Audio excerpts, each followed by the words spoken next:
That craftsmanship has part of the person in it. So if somebody's hanging a door, their efforts are in that.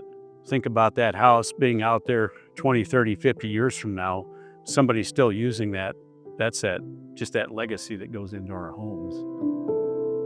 That legacy will continue because of guys like Dana Tompkins. He's now the president. It's Rod's son. John Meyer comes here with a strong finance background, and that would be Terry Meyer's son. Those two guys bring a lot to the table, and to me, that keeps that legacy going. We want to keep that leadership mentality going. We want to keep the leadership alive, and we want to extend that out to the employees, to the builders, to our homeowners.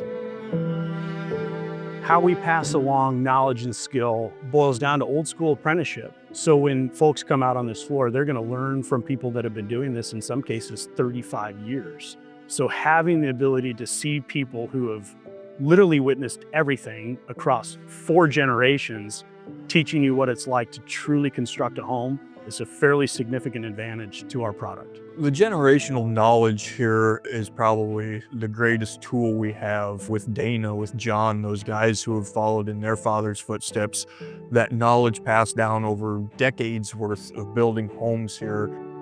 For us to carry on the legacy of what they built, it's not losing control of the core principles that we have. Employees are incredibly important, and if we take care of them, they'll take care of the product they build. It's very rare to find a company that's going to put their heart and soul into it, and that simply doesn't happen if I don't have the family that we have out here, the employees here. To be part of a company that has that access, I think that's rare, and I think that makes all the difference.